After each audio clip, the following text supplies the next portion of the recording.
Mr. Cregan, it's Mulcahy. Have an up, man. Come on, Chief, let me in. It's urgent. They're onto us. We gotta move fast.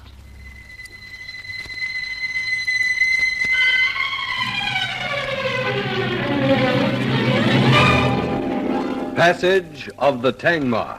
The story of a ship and its cargo of death.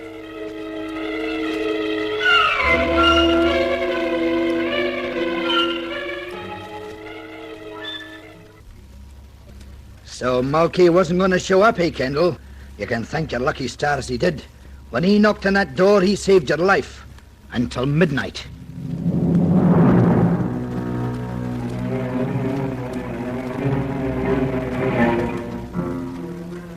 It was 5 bells on the 8 till midnight watch. And with Mulcahy's arrival, my last hope had gone. Once again, I tried forcing the ropes, but they held fast. It seemed an age since I'd faced Cregan that afternoon in the wireless cabin. And now, though I knew the whole story, I'd never be able to arrest Cregan. Just before Mulcahy knocked, I'd lashed out with my feet and sent Cregan sprawling back against the cabin wall. But he'd scrambled to his feet and was about to shoot when the wireless operator knocked. There was a grim jest in that somewhere. Mulcahy had saved my life by arriving to help Cregan toss me overboard. As I watched the chief engineer move to the door and unlock it, I was in no mood to appreciate any humor.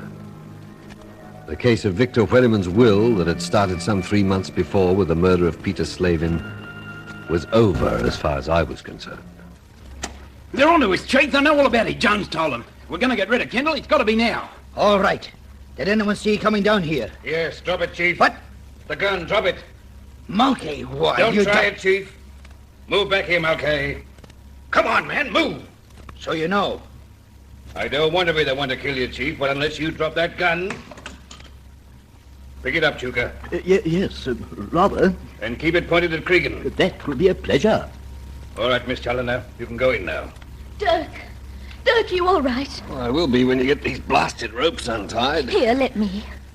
Skipper, I could kiss that weather-beaten face of yours. The man's delirious. Come on, Cregan, let's go. Where are you taking him, Skipper? I should think he and Mulcahy will enjoy each other's company. They can have that pleasure in the brig. Well, what about Jones? He's in Miller's cabin. I had him moved there. Oh, fine. I'll need Jones as a witness. I know. Thanks, Sharon. You can't put me in with Cregan, Skipper. Shut up. You'll have lots to talk about, I should think. Mr. Kendall, would you mind taking this weapon? You know how Yes, of course. Thanks. Mr. Kendall, it's still a long way to Panama. I wouldn't be so sure if I were you that you've finished with me. I haven't even begun. I want the story down in black and white, Cregan, and your signature on it.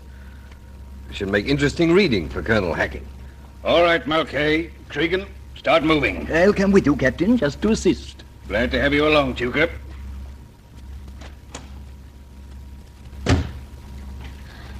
Oh, Dirk. Dirk, I thought... I was quite sure that you were... I didn't think I'd ever see you again. It's all right, Sharon. It's all over now. Oh, I can't believe it. I thought... I knew it was Mr. Cregan from the time I saw him lock his cabin door as he came out to talk to us, when we first came looking for you.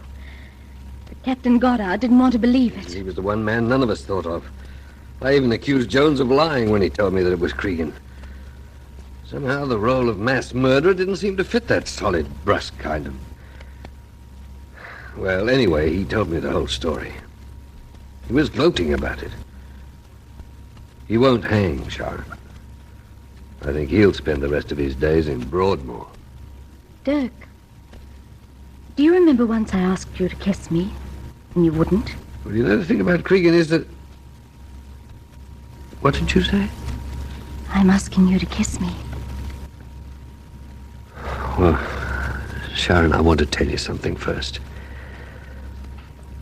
From the time that I was in that cabin, waiting for midnight and knowing that it was to be the finish of everything, I found that... Go on. Well, it seems a pretty drastic kind of way to find out that you love someone. To be tied up, waiting to be chucked overboard. But that's what happened to me. Dirk. If you can bear the thought of being married to a not very efficient policeman, I'd very much like to marry you. Dirk Kendall, you sound so pompous. Oh. Do I? I'd very much like to marry you. What kind of proposal is that? Oh, yes. Well, you see... Oh, dash it all, Sharon, come here. Oh, darling. Oh, Dirk. Now I can face telling your father. Oh, Sharon, I've just remembered Dr. Lawler. He's still locked up in his cabin. We'd better go down.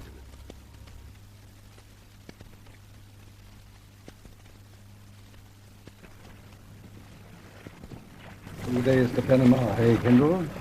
Yes. Dirk, I've a favor to ask of you. I know what it is, Martin, and the answer's no. Just 5 minutes with him, alone. No. You know, it's incredible, Dirk. I keep expecting her to appear, to come around the corner of the deck and to find her with the wind in her hair. Martin, we were all wrong about Cregan, but that doesn't make me blame myself any the less. I only wish there was something I could say. Time, you know, the great healer. That's what we doctors say. I've only just realized how empty those words must sound to the hearer. Have you spoken to Challoner yet? Oh, no. I'm not so preoccupied with my own affairs that I've lost the use of my eyes, you know. I hope it works out, Kendall. It will. I'd better wish you luck when you speak to the Major. I'm feeling I'll need it. Never been any love lost between us. So there's just the three of us now. Chuka, the Major, and myself. Well, at least we know we three can reach Savannah Lamar. You'd rather not be going, is that it?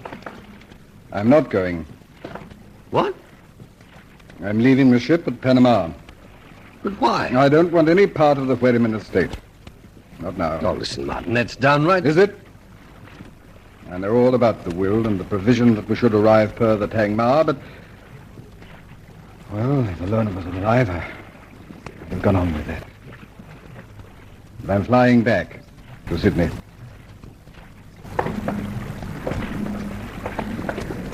Oh, look here, Lawler. Colonel Hacking's coming aboard when we get to Panama. I've had word from London. He plans to take Cregan back with him. Look, why not discuss it with Hacking first? No, thank you.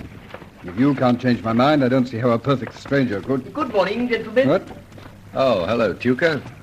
Am I interrupting something? No, no. It's just that after talking with Major Challoner for any length of time, I find I need the deck in order to cool myself down. Well, what's wrong with him now? Nothing wasn't wrong with him when we started this voyage. But now he's pointing out how any fool could have seen that Cregan was the guilty man from the beginning. Oh. You know, Martin, I remember a dinner a few nights ago. They were the identical words he used about you. Well, of course, I don't profess to ostent an entirely blameless life by any means, gentlemen. But the Major, I find, is able to cause me to think along homicidal lines for the very first time in many years. I know exactly what you mean, Tuca. Oh, well, I think perhaps now I'll beard him in his den, as it were. He's not exactly in an approachable mood, Mr. Kendall. Well, that's too bad. I'm not exactly in an approaching mood, so watch out for fireworks. I do wish that young man success, Dr. Lord. She's a very charming young lady. Yes, she was. Very charming. Will you excuse me, Chuka? Why? Why, of course. Yeah, of course. Sometimes, Edwin, it seems odd how safe you were in prison. It was so peaceful. 15 years of security, and now... Edwin Chuka, you must not think along those lines. It's time now to write the dear Martha. Come on, my lad.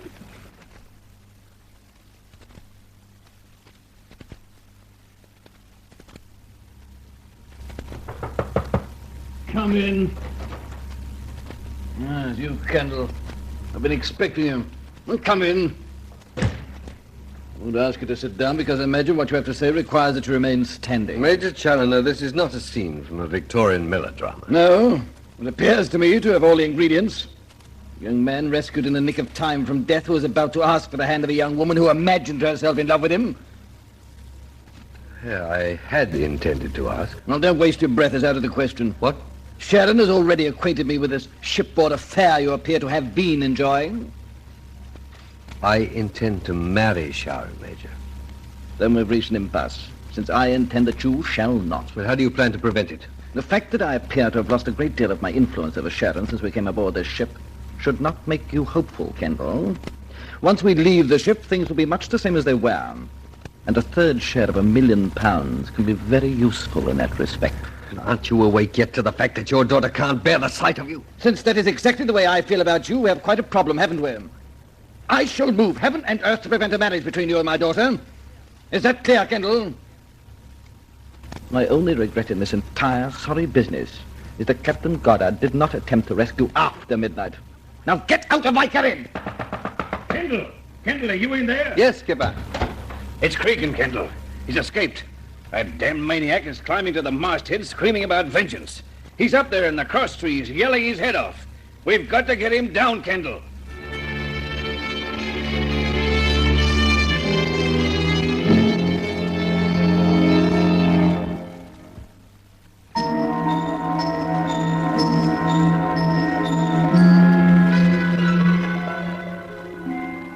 It seemed incredible that Cregan could have escaped. But then I remembered something he'd said 2 days before when we took him to the brig. That it was still a long way to Panama. With Cregan on the loose again, anything could still happen in this passage of the Tangmar.